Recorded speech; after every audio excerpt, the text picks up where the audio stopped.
आगे कंटिन्यू करते हैं जहाँ पे हमने छोड़ा था। कैपिटल तक हमने कर लिया था कंप्लीट। लेट्स स्टार्ट, आगे चलते हैं। ड्राइंग से स्टार्ट करते हैं। ड्राइंग पे क्या होता है, ड्राइंग होती है, क्या क्या नहीं, इसके बारे में जानते हैं। बच्चे देखिए, अगर हम ड्राइंग की बात करें तो ड्राइंग होती क्या है। ड्राइंग, सबसे पहले आप ये समझिए, ओनर के बारे में सभी जानते हैं। बिजनेस का ओनर कौन होता है? जो बिजनेस में पैसे लगा रहा है, इन्वेस्ट कर रहा है, अमाउंट इन्वेस्ट कर रहा है अपने खुद के बिजनेस में, वही ओनर कहलाता है। ठीक है, उसी को प्रोपराइटर भी कहते हैं। ठीक है, तो आगे हम कंटिन्यू करते हैं। Proprietor, owner both are same. ठीक है, तो यहाँ पे प्रोपराइटर वर्ड यूज किया जाए तो समझ लेना ओनर की बात कर रहा है। तो हम बात करेंगे सर ये ड्राइंग का मतलब क्या होता है। ड्राइंग मीन्स दैट, अगर कोई भी, सपोज दैट कोई भी ओनर है, मैं आपके सामने एक एग्जांपल लेता हूं और उसके जरिए समझाता हूं। जैसे कि मान लो ये एक ओनर है आपके सामने दिया हुआ। ठीक है, ये मिस्टर रोहन है, जो एक बिजनेस स्टार्ट कर रहा है और इसने अपने बिजनेस में एक अच्छा खासा अमाउंट इन्वेस्ट कर रखा है। और इसे ऐसा लगता है ना कि बिजनेस में प्रॉफिट कैलकुलेट करने के लिए, जब हम प्रॉफिट कैलकुलेट करते हैं तो प्रॉफिट की कैलकुलेशन जो की जाती है वो ईयर के एंड में की जाती है। प्रॉफिट कैलकुलेट जो करते हैं वो कब करते हैं? ईयर के एंड में, at the end of year, at the end year, यानी ईयर के लास्ट में हम लोग प्रॉफिट निकालेंगे। लेकिन ये भाई साहब कहते हैं, रोहन कहता है कि यार मेरे घर में कुछ खर्चे हो रहे हैं और मेरे जेब में कोई एक पैसा भी नहीं है, क्या करूं यार, सारे पैसे तो मैंने बिजनेस में लगा दिए, मैं अब क्या कर सकता हूं, घर में खर्चे चलाने हैं, बच्चे का बर्थडे है, पैसा नहीं है मेरे पास, क्या करूं। तो बिजनेस ने कहा कोई बात नहीं, आप बिजनेस का पैसा यूज कर लो। तो ये कहता अच्छा, बिजनेस का पैसा यूज कर सकता हूं मैं? यस मिस्टर रोहन, आप बिजनेस का पैसा यूज कर सकते हो। मिस्टर रोहन ने क्या किया फिर? मिस्टर रोहन के दिमाग में एक आइडिया आया। उसने क्या किया, बिजनेस से कुछ अमाउंट लेकर अपने घर चला गया और अपने बच्चे के बर्थडे पे लगा दिया। ठीक है, ये कुछ उसने कैश निकाला और कैश निकालकर कैश विड्रॉ किया और अपने बच्चे के बर्थडे पे यूज कर लिया। अब बिजनेस कहेगा भैया बिजनेस तो एक सेपरेट लीगल एंटिटी है। हमने ये पढ़ा है कि बिजनेस, आगे हम पढ़ेंगे कि बिजनेस और उसका owner both are different. Business and his owner, अगर उसका ओनर है तो ये दो अलग अलग आदमी काउंट किए जाएंगे, अलग अलग एंटिटी में काउंट होंगे दोनों के दोनों। मतलब क्या है, बिजनेस और ओनर बोथ आर डिफरेंट, दोनों डिफरेंट है। बिजनेस एक आर्टिफिशियल पर्सन की तरह काउंट किया जाएगा और उसका ओनर एक नेचुरल पर्सन की तरह काउंट किया जाएगा। तो दोनों अलग अलग इंसान हो गए। और अगर बिजनेस का पैसा ओनर लेकर जा रहा है तो इसका मतलब वो दूसरी पार्टी का पैसा यूज कर रहा है। तो ऐसे केस में जो मालिक, सिर्फ ओनर जो होते हैं, वो अपना खुद का पैसा बिजनेस में लगाया हुआ अगर यूज कर लेते हैं तो उसी अमाउंट को हम ड्राइंग कहते हैं। बट ये अप्लाई गुड्स अमाउंट के केस में नहीं होता, ड्राइंग गुड्स के केस में भी होगा। अगर मालिक मान लो साइकिल की दुकान है और एक बच्चे को, अपने बच्चे को साइकिल गिफ्ट करना चाहता है। ठीक है, एक साइकिल की शॉप है, एक साइकिल की फैक्ट्री है बिजनेस के मालिक की, और उसकी फैक्ट्री में साइकिल बनती है और वो चाहता है कि वो अपने बच्चे के बर्थडे पे एक साइकिल गिफ्ट करे अपनी कंपनी की। चाहता तो बाहर से खरीद सकता था, लेकिन कहा कि जब कंपनी में साइकिल बनी रही है, साइकिल मैन्युफैक्चरिंग का काम है मेरा, तो मैं क्यों ना इस साइकिल को अपने घर से, अपनी फैक्ट्री से लेकर जाऊं और अपने बच्चे को गिफ्ट कर दूं। साइकिल जो है वो गिफ्ट करना चाहता है वो। अब ये गुड्स हो गया। अगर ये बाहर बिकता तो इसकी एक अमाउंट मिलती, लेकिन भाई साहब ने अपने घर पे यूज कर लिया। तो ऐसे तो ये अगर घर पे यूज कर रहा है तो इस तरीके से फिर ये साइकिल, ये गुड्स घर में यूज कर रहा है। देखिए यहां पे लिखा हुआ है goods taken by proprietor personal use, तो ये फिर ड्राइंग मान जाएगी। फिर आते हैं नेक्स्ट आते हैं एक्सपेंस पे। अब बात करते हैं कि सर एक्सपेंस क्या होते हैं। एक्सपेंस और एक्सपेंडिचर में भी डिफरेंस देखेंगे, क्या डिफरेंस होता है। एक्सपेंस ये एक ऐसी अमाउंट होती है जो हम इनकम कमाने के लिए करते हैं, रेवेन्यू जनरेट करने के लिए, पैसा कमाने के लिए अगर हम कहीं पैसा लगा रहे हैं, खर्च कर रहे हैं, तो वो हमारी एक्सपेंस कहलाती है। जैसे मेरे फैक्ट्री में काम कर रहे हैं, वर्कर काम कर रहे हैं, अब मैं वर्करों को सैलरी दे देता हूँ, वर्करों को सैलरी पे कर देता हूँ। ओहो, सैलरी पे कर दी, वाओ, रेंट पे कर दिया, अच्छा जी, वेजेस पे कर दिया, ओहो, ये सब खर्चे हैं, इंटरेस्ट पे कर दिया, अलार, ये सारे खर्चे पे कर रहा हूँ। अब ये सब किस लिए पे कर रहा हूँ? जब मैं पे करूंगा तो इससे मेरा बिजनेस चलता रहेगा, और बिजनेस चलेगा तो मैं क्या कमाऊंगा? रेवेन्यू कमाऊंगा। तो ये हमारी क्या कहलाती है? एक्सपेंस कहलाती है। आई होप आपको ये एक्सपेंस और ड्राइंग क्लियर हो गया होगा। अब नेक्स्ट वन आते हैं हम लोग। नेक्स्ट हमारा टॉपिक जो है वो है हमारा कि एक्सपेंस को दो पार्ट में डिवाइड किया गया है, दो फॉर्म में डिवाइड किया गया है। ये दो फॉर्म कौन कौन सी होती है? अगर मैं बात करूं एक्सपेंस की, ध्यान दीजिएगा, अगर मैं बात करूं एक्सपेंस की, तो एक्सपेंस जो होता है वो हमारा दो कैटेगरी में डिवाइड किया गया है। एक्सपेंस को डिवाइड किया गया है दो पार्ट में। वो दो पार्ट कौन कौन से होते हैं देखिए जरा। अगर मैं एक्सपेंस की बात करूं तो एक्सपेंस एक होता है ऐसा एक्सपेंस, प्रीपेड एक्सपेंस कहलाता है। प्रीपेड एक्सपेंस, प्रीपेड एक्सपेंस, ठीक है। और एक जो होता है वो होता है आपका आउटस्टैंडिंग एक्सपेंस। इसको ऐसे भी लिख सकते हैं, आउटस्टैंडिंग एक्सपेंस। डिटेल में जाते हैं, सर प्रीपेड एक्सपेंस है क्या? एक एग्जांपल समझते हैं और उस एग्जांपल के जरिए हम इसे समझेंगे बहुत अच्छे से। प्रीपेड एक्सपेंस होता क्या है, ध्यान से देखिएगा। तो पहले हम सबसे पहले लेंगे प्रीपेड एक्सपेंस। प्रीपेड एक्सपेंस होता क्या है, तो इसके बारे में जानना बहुत जरूरी है।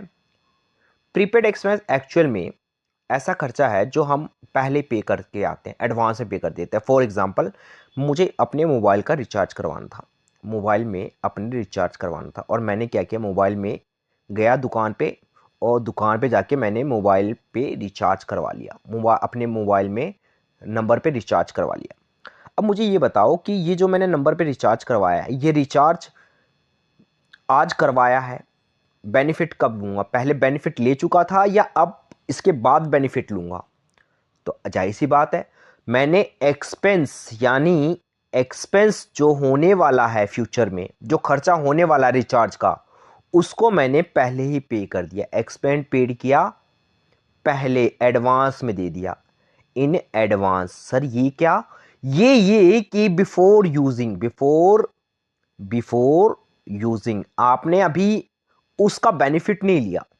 आपने जो पैसा खर्च किया है, पे किया, उसका भी बेनिफिट नहीं लिया है, बेनिफिट लेना बाकी है, बट आपने पे पहले कर दिया। तो जब आप बेनिफिट लेने से पहले कोई अमाउंट पे कराते हो और बेनिफिट बाद में लेते हो, उसी को हम लोग क्या कहते हैं? प्रीपेड एक्सपेंस कहते हैं। देखिए यहां पे क्या लिखा है, it is an expense that has been paid in advance, paid in advance and the benefit of which will be available in the following year. Following year का मतलब आने वाले टाइम में इसका बेनिफिट मिलेगा हमें, ठीक है। तो ये हमारा क्या कहलाता है? प्रीपेड एक्सपेंस कहलाता है, ठीक है। अब हम आगे चलेंगे, आगे कंटिन्यू करेंगे कि सर प्रीपेड एक्सपेंस के बाद सेकंड जो आता है वो आता है आपका आउटस्टैंडिंग एक्सपेंस। क्या होता है आउटस्टैंडिंग एक्सपेंस? अब इसका अपोजिट ले लो। अब अपोजिट कुछ इस तरीके से ले लो भैया, ऐसा है कि मेरी फर्म, मेरी फैक्ट्री के अंदर बहुत से लोग काम कर रहे थे, बहुत से लोग काम कर रहे थे, वर्कर्स थे, काम कर रहे थे। और इन वर्कर से मैंने कहा, वो भाई ऐसा है, आज काम बहुत करना तुम लोगों को, और कैसे भी करके 100 यूनिट बनानी है, 100 यूनिट प्रोड्यूस करो, 100 यूनिट बना के तैयार करो। ये लोग कहते हैं ठीक है 100 यूनिट्स बना देंगे। ठीक है, पेमेंट कौन देगा? कहते हैं पेमेंट दे दूंगा भाई, तुम्हें 100 यूनिट के बदले में क्या चाहिए? ये कहते हैं हमें चाहिए सैलरी। हमने कहा ठीक है, सैलरी मतलब वेजेस, सॉरी, क्योंकि वर्कर्स जो होते हैं वो वेजेस मांगते हैं, मजदूरी मांगते हैं, मजदूरी जिसे कहते हैं हम लोग, मजदूरी। तो भैया ये कह रहे हैं कि हमको इसके बदले में चाहिए वेजेस, क्या आप वेजेस पे करोगे? ओनर कहता है ऑब्वियस सी बात है मैं पे करूंगा। अब इन वर्करों ने काम कर लिया, काम करने के बाद इन्होंने जब अपना वेजेस डिमांड की, तो ओनर ने कहा कि अरे रुको यार, अभी पेमेंट आएगी ना, चीजें जाएगी तब पेमेंट आएगी, तो उसके बाद एक महीने बाद पेमेंट आएगी, तब मैं आपको पेमेंट कर दूंगा।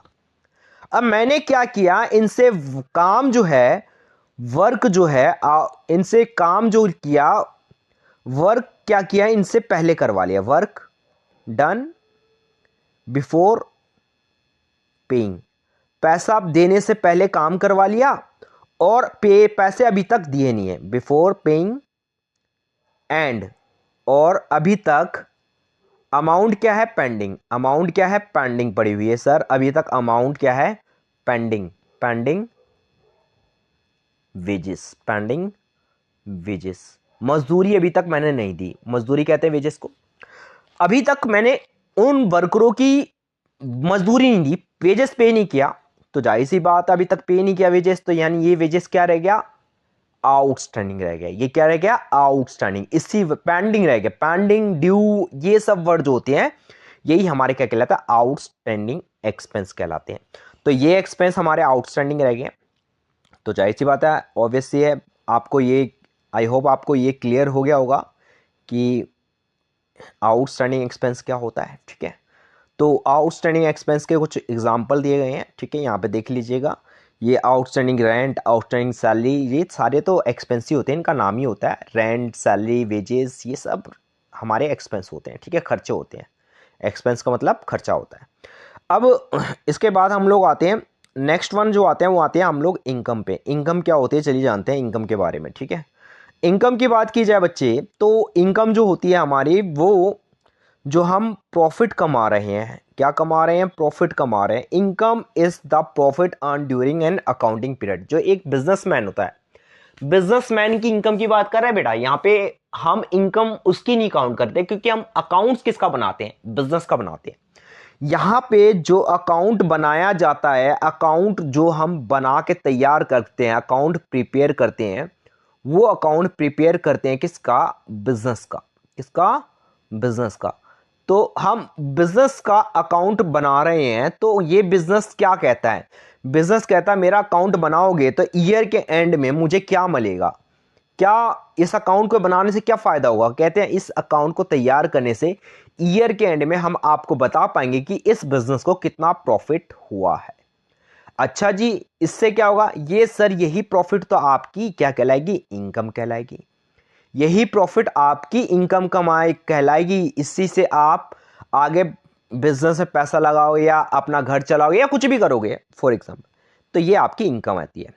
अब इनकम होने के बाद अगर आपसे ये कहा जाए कि सर ये बताओ इनकम निकालते कैसे, अगर क्वेश्चन में ये कह दिया जाए कि इनकम निकाला कैसे जाता है, तो हम कैसे करेंगे।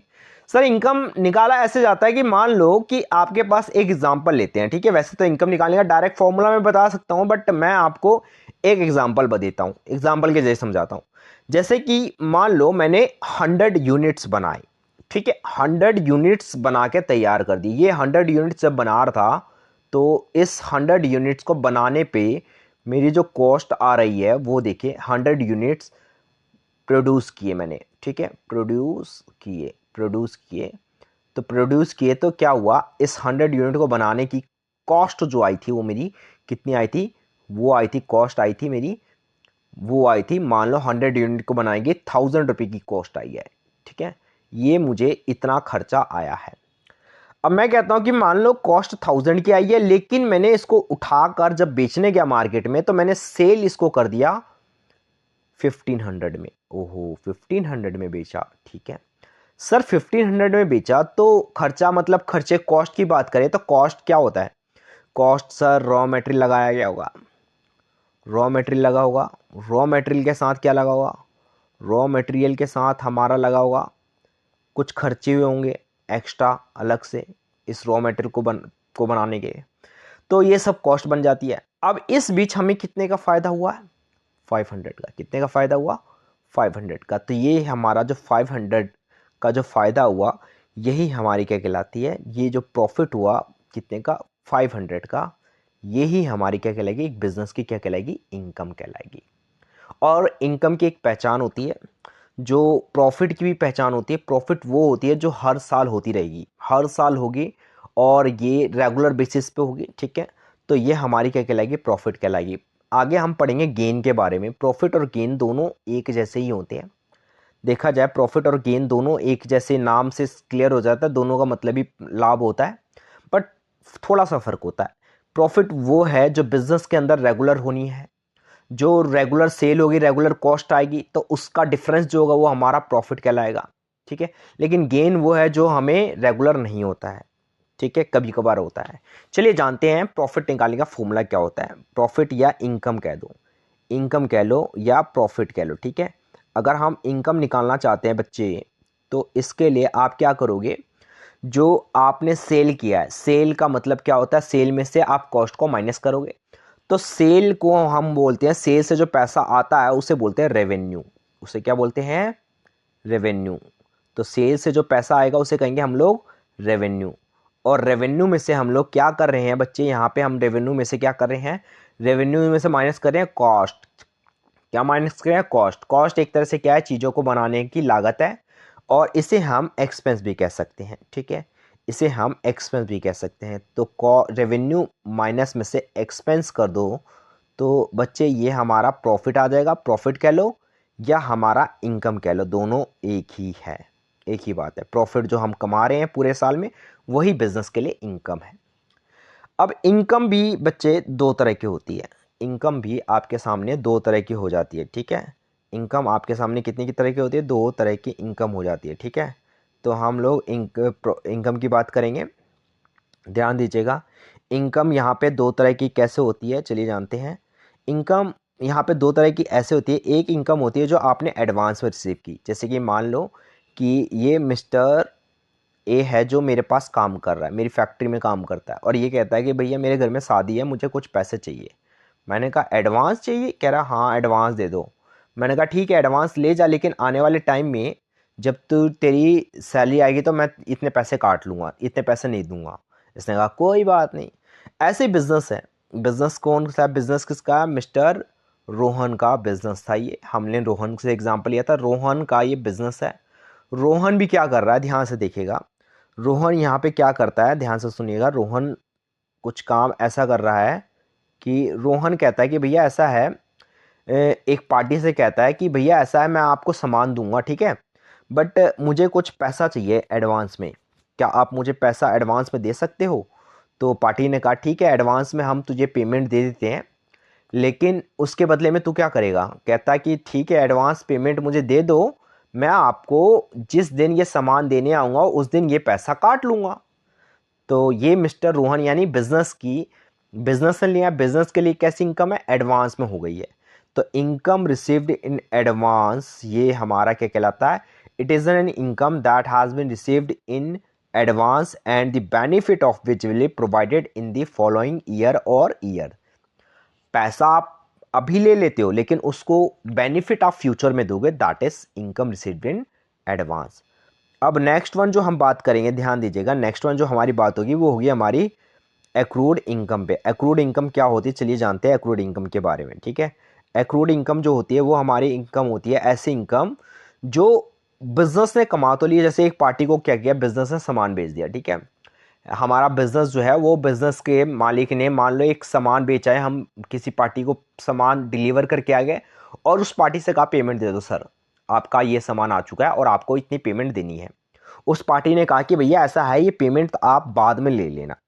हमने कहा सर बाद में मतलब, कह रहा कुछ दिन बाद आना, कुछ दिन बाद आके पैसे ले जाना। यानी हमने पैसा तो कमा लिया, हमने चीज़ें बेची तो पैसा कमा लिया, बट वो पैसा अभी तक रिसीव नहीं हुआ, वो अमाउंट अभी तक रिसीव नहीं हुई है। तो वो अमाउंट हम फ्यूचर में रिसीव कर लेंगे, कोई दिक्कत नहीं है। तो वैसे इनकम क्या कहलाती है, आपकी एक्रूड इनकम। फॉर एग्जाम्पल कहीं पे आप पैसा बैंक में जमा कराते हो, बैंक वाला आपको देता नहीं है, आपके अकाउंट में जमा कर देता है, ठीक है, आपको देता नहीं है, कहता है बाद में दे दूंगा, कोई बात नहीं, बाद में एक्रूड एक्रूड इंटरेस्ट कमाया लेकिन अभी तक बैंक मिला नहीं है आपको, ठीक है। तो वो आपका एक्रूड इंटरेस्ट कहलाएगा। एक्रूड कमीशन, कमीशन कमाया लेकिन अभी तक मिला नहीं, ठीक है। चलिए नेक्स्ट वन आते हैं हम लोग। नेक्स्ट टॉपिक जो हमारा है वो आता है रिसिप्ट पे। रिसिप्ट क्या होती है चलिए जानते हैं रिसिप्ट के बारे में, ठीक है। तो रिसिप्ट के बारे में हम लोग जानेंगे, रिसिप्ट होती क्या है इसके बारे में पूरा अच्छे से, इसके बारे में थोड़ा सा डिटेल में जाएंगे। रिसिप्ट सीधी सी बात है, आप कोई भी सामान बेच रहे हो, कोई भी सामान बेचते हो या कुछ भी करते हो, आपको पैसा मिलता है, हाथ में आपके पैसा आ जाता है, ठीक है। आपके हाथ में अगर पैसा आ रहा है, बिजनेस के हाथ में पैसा आ रहा है, तो वो सारी रिसिप्ट कहलाती है। अब रिसिप्ट कई तरीके से आ सकती है, या तो बिजनेस क्या करता है, बिजनेस गुड्स को बेचेगा तो पैसा आएगा, ठीक है, असेट्स को बेचेगा तो पैसा आएगा, गुड्स और सर्विस बेचेगा तो भी पैसा आएगा। तो इसे कहा गया, दो पार्ट में बांटा गया है, इसे दो फॉर्म में डिवाइड किया गया है, टू फॉर्म में डिवाइड किया गया है। टू फॉर्म होती है इसकी, और ये टू फॉर्म कौन कौन सी होती है चलिए जानते हैं इसके बारे में। दो पार्ट में डिवाइड किया गया है टू फॉर्म में, और ये टू फॉर्म जो है वो है आपकी, पहली फॉर्म जो कहलाती है वो कहलाती है आपकी रेवेन्यू रिसिप्ट्स, और दूसरी कहलाती है आपकी कैपिटल रिसिप्ट्स। रेवेन्यू और कैपिटल में क्या फ़र्क होता है ये हम डिटेल में थोड़ा पढ़ते हैं।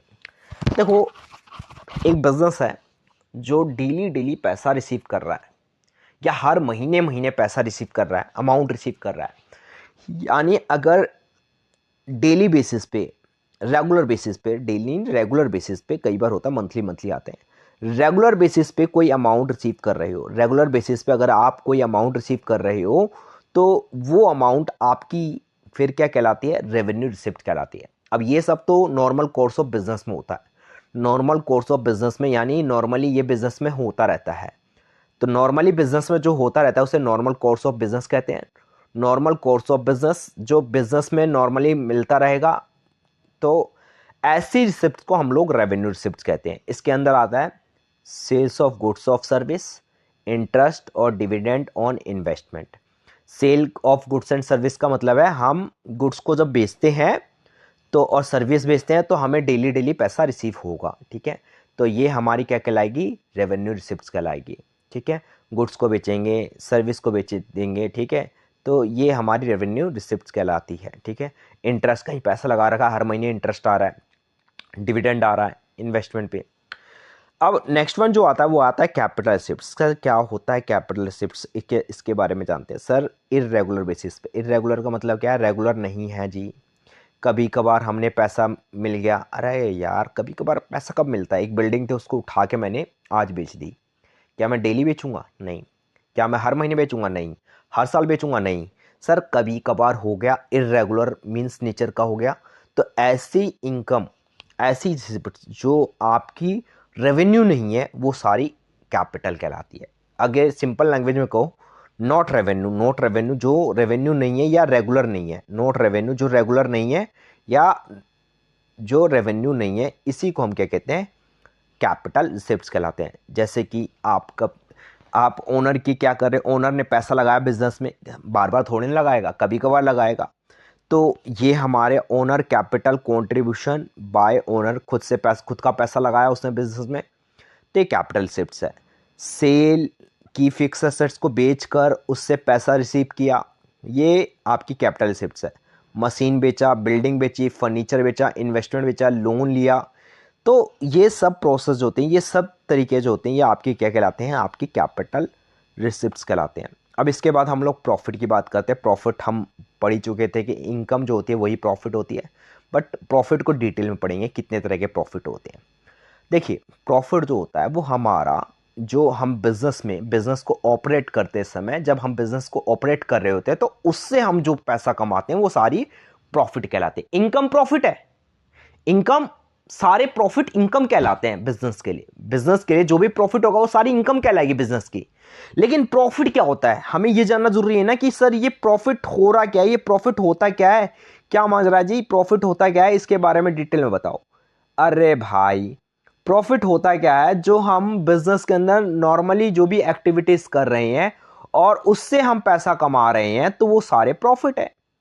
अगर प्रॉफिट बिजनेस से कमाया गया है, बिजनेस को ऑपरेट करके कमाया गया कोई भी पैसा, तो वो सारे प्रॉफिट कहलाते हैं।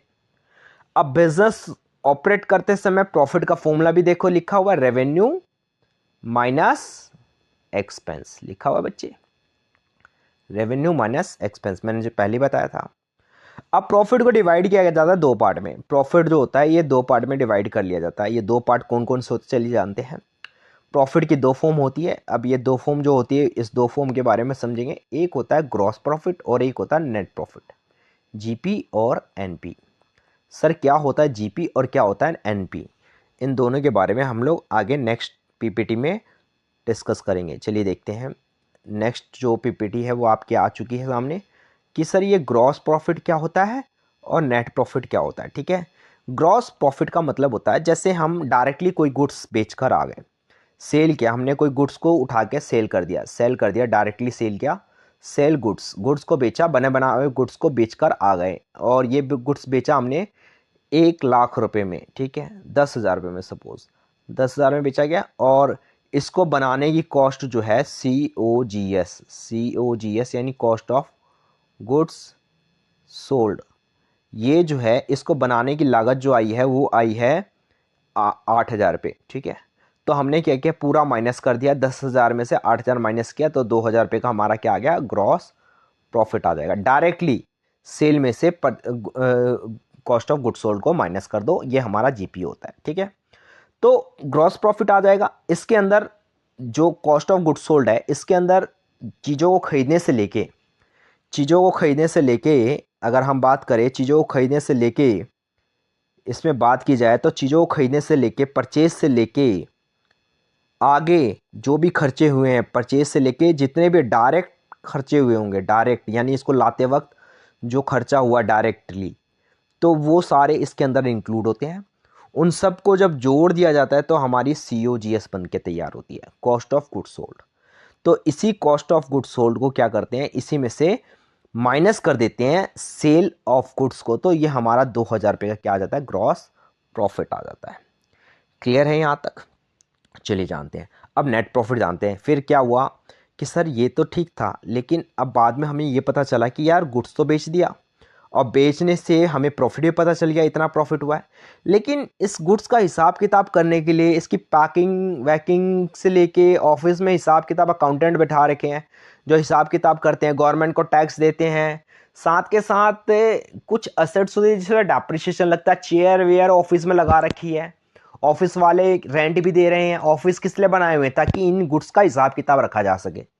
तो सर ऐसे भी खर्चे होते हैं जो हमारे इनडायरेक्ट होते हैं। अब हमने ग्रॉस प्रॉफिट तो कमा लिया, लेकिन हमें ये पता चला कि हमने ग्रॉस प्रॉफिट कमाया, हमने ये ग्रॉस प्रॉफिट कमा लिया, ठीक है, 2,000 रुपये का, ठीक है, लेकिन हमें पता चला इसके अलावा भी कुछ खर्चे होते थे इनडायरेक्ट, इनडायरेक्ट एक्सपेंस हो रहा था। इनडायरेक्ट यानी कुछ अलग, डायरेक्टली खर्चों को छोड़ के इनडायरेक्ट एक्सपेंस भी हो रहे थे। तो ये इनडायरेक्ट एक्सपेंस जो थे, ये मान के चलो 1,000 रुपये के हो रहे थे। ओहो, अच्छा जी। और साथ के साथ हमने अलग से भी कुछ पैसा कमा रखा है। अलग से पैसा कैसे कैसे कमाया कि भैया ये जो पैसे हम कमा रहे थे, इस जो प्रॉफिट हो रहा था हर साल, वो पैसा हमने बैंक में जमा करा रखा था, तो बैंक वाले हमको इसके बदले में इंटरेस्ट दे रहे थे। वो इंटरेस्ट दे रहे थे, रेंट भी मिल रहा था, कहीं प्रॉपर्टी में पैसा लगा रखा था, और ये 1,000 रुपये का था। ओहो, अच्छी बात है। सॉरी, 500 का था, ये 500 का था। तो अब बात ये हो गई, 500 का तो ये हो गई, 2,000 की ये इनकम हो गई। टोटल मिलाया, टोटल प्रॉफिट हमारा कितना आ गया सर? टोटल प्रॉफिट जो आया वो कुल मिलाकर 2,500 आ गया। लेकिन इसमें से कुछ इनडायरेक्ट एक्सपेंस भी है, इनडायरेक्ट एक्सपेंस भी है, तो इनडायरेक्ट एक्सपेंस को माइनस कर दो सर। अब बताओ कितना प्रॉफिट होता है? 1,000 माइनस कर दिया, ठीक है। अब 1,000 माइनस किया तो यह आया 1,500 रुपये का हमारा नेट प्रॉफिट। इसी को बोलते हैं नेट प्रॉफिट। तो नेट प्रॉफिट क्या कहता है बेटा? आपसे कहता है कि बिजनेस को अगर हम देखा जाए तो टोटल रेवेन्यू जो हमने कमाया and other revenue, total revenue ये ग्रॉस प्रॉफिट होता है, टोटल रेवेन्यू जो है वो हम इसको कहते हैं, और अदर रेवेन्यू इसको कहते हैं। तो इन दोनों को जब जोड़ दिया जाता है और इसमें से टोटल एक्सपेंस माइनस कर दिया जाता है, ठीक है। Total revenue, sorry total revenue मैं बताता हूँ आपको, एक्सप्लेन करता हूँ टोटल रेवेन्यू क्या होता है। चलिए देखिए यहाँ पे, तो टोटल रेवेन्यू की बात की जाए कि जैसे कि मानो सेल्स ऑफ गुड्स मैंने कर दिया, पहले क्या था, sales of goods, sales of sales कर दी, ठीक है, ये हमने सेल कर दी, तो सेल करी, तो सेल करने से पैसा जो आया वो आया 3,000 रुपये, ठीक है, 3,000 रुपये ये हमारा आ गया। और फिर हमारा इसके अंदर अदर इनकम, अदर इनकम का मतलब इंटरेस्ट किया, इंटरेस्ट से पैसा कमाया हमने, वो हमने पैसा कमाया 1,000 रुपये, ठीक है। ये टोटल कितना हमने पैसा कमा लिया? ये थी हमारी सेल जो होती है, सेल को बोलते हैं बच्चे total revenue. Total revenue, total revenue मतलब चीज़ों को बेचने से जो कमाया, और इसे बोलते हैं अदर रेवेन्यू, इसे बोलते हैं अदर रेवेन्यू। तो ये दोनों हो गए, तो टोटल मिला के कितना हो गया? 4,000 हो गया। टोटल कितना हो गया? 4,000 हो गया। अब ये 4,000 होने के बाद हम लोग क्या करेंगे? हमने कहा कि ये 4,000 तो ये हो गया, और टोटल खर्चा कितना हुआ? गुड्स को बनाने से लेके ले जाने तक का खर्चा बताओ कितना हो रहा है? सर हम अगर गुड्स को बनाने से लेके सारा वो करने तक खर्चा जो हो रहा है, टोटल एक्सपेंस जो हो रहा है, वो हमारा हो रहा है डायरेक्ट और इनडायरेक्ट। डायरेक्ट खर्चे जो होते हैं वो भी, और इनडायरेक्ट होते हैं वो भी, इनडायरेक्ट होते हैं वो भी, वो सब जोड़ लिए जाएंगे। डायरेक्ट, इनडायरेक्ट, प्लस में गुड्स को बनाने का खर्चा, खरीद कर जो गुड्स लेकर आए होंगे वो परचेज, ठीक है। तो इन सब को जब जोड़ देते हैं तो ये हमारे पास आ जाता है 2500 रुपये। ठीक है, 2500 रुपये। अब इनको माइनस कर दो तो ये आपके सामने आ जाएगा 2500 1500 रुपये का। That is net profit. ये आपका नेट प्रॉफिट कहलाएगा। आई होप आपको ये क्लियर हो गया होगा इस वीडियो में। ये नेट प्रॉफिट कैसे कैलकुलेट करते हैं ये आपको अच्छे से समझ में आ गया होगा। या वीडियो पॉज करके आप देख लीजिएगा। चलिए अब आगे कंटिन्यू करते हैं गेन पे। गेन क्या होता है, मैंने आपको शुरू में ही बताया था। गेन का मतलब क्या होता है? गेन का मतलब होता है जो प्रॉफिट हम रेगुलर कमा रहे हैं, जो पैसा रेगुलर कमा रहे हैं, फ़ायदा कमा रहे हैं रेगुलर, वो प्रॉफिट है। और जो कभी कभार कमाया जाए वो गेन कहलाता है। मतलब क्या होता है? मतलब ये होता है कि जो बिज़नेस से कमाया जाता है, और ये विदाउट बिज़नेस किए कमा सकते हो आप, विदाउट ऑपरेटिंग किए। यानी मान लो बिज़नेस में कोई लैंड पड़ी हुई है, बेकार सी लैंड पड़ी हुई थी जो यूज़लेस थी, उसको उठा के मैंने सेल कर दिया। अब सेल किया तो क्या हुआ, 10 लाख की वो लैंड थी, 10 लाख की लैंड थी, कॉस्ट थी, लेकिन उसको मैंने बेच दिया 11 लाख में। अब 11 लाख में बेच रहा हूँ तो 1 लाख का मुझे क्या हो गया, प्रॉफिट हुआ। यही प्रॉफिट 1 लाख का क्या कहलाएगा, गेन कहलाएगा। क्योंकि ये मैं डेली डेली ज़मीन नहीं बेचूंगा, कभी कभार बेचूंगा। जो कभी कभार का प्रॉफिट होता है वही हमारा गेन कहलाता है। It is a profit that arising from transaction which are not the operating business. Business को ऑपरेट करने से जो पैसा आप बिजनेस को ऑपरेट किए बिना अगर कोई प्रॉफिट कमा रहे हो तो वो सारा का सारा आपका क्या कहलाएगा, वो आपका कहलाएगा गेन। वो आपका क्या कहलाएगा, गेन कहलाएगा। तो देखिए यही कहा गया है, इट इज़ अ रेगुलर और non recurring nature incidental but are incidental to it such as gain on sale of land, machinery और इन्वेस्टमेंट। इनको बेचने से जो फ़ायदा होता है। लॉस क्या होता है? अगर हम लॉस की बात करें तो सर लॉस का मतलब सिंपल सा है कि लॉस वो होता है जब हम पैसा खर्च ज़्यादा कर दे और इनकम हमारी कम हो। पैसा खर्च, मान लो कि आपका टोटल एक्सपेंडिचर टोटल एक्सपेंस जो है वो आपका होता है, टोटल एक्सपेंस जो है वो 5,000 का होता है। ठीक है। और उसमें से रेवेन्यू जो होती है, टोटल आपको पैसा जो आता है, आपके पास जो पैसा आ रहा है वो टोटल मिला के 4,000 आ रहा है। वाओ, 4,000 मिले और खर्चा 5,000 हो गया, तो 1,000 का आपको क्या हो गया, लॉस हो गया। क्योंकि 5,000 की अगर चीज़ बनाई है कोई तो उसको 6,000 में बेचो ना, उससे ज़्यादा में बेचो। अगर आप कम में बेच रहे हो तो यही आपका क्या कहलाता है, लॉस कहलाता है। Excess of total expense over total revenue से ज़्यादा हो जाना खर्चा, तो यही हमारा क्या कहलाता है, या टोटल रेवेन्यू में अदर इनकम को जोड़ दिया जाए। ठीक है, तो वो हमारे लॉसेस कहलाते हैं। चलिए अब नेक्स्ट आगे कंटिन्यू करते हैं। अब इसी के साथ ही हमारा लेक्चर यहाँ पे ख़त्म होता है। और आप सभी के से रिक्वेस्ट है, प्लीज़ मेरे लेक्चर को जो भी बच्चे सीए कर रहे हैं उन सभी को शेयर करो। और मैं जल्द ही इसके अंदर सीएस का भी सिलेबस लेकर आने वाला हूँ। सीएस फाउंडेशन की तैयारी के लिए भी अकाउंटिंग सब्जेक्ट को लेकर आऊँगा। ठीक है, तो वहाँ पे भी बच्चों की काफ़ी हेल्प होगी। और इंटरमीडिएट का भी लेकर आऊँगा धीरे धीरे। प्लीज़ आप लोग मेरे चैनल को थोड़ा सपोर्ट कीजिए, ताकि ज़्यादा से ज़्यादा जब सब्सक्राइब करोगे तो ही मैं आगे और काम कर पाऊँगा। ठीक है, thank you so much for watching my video.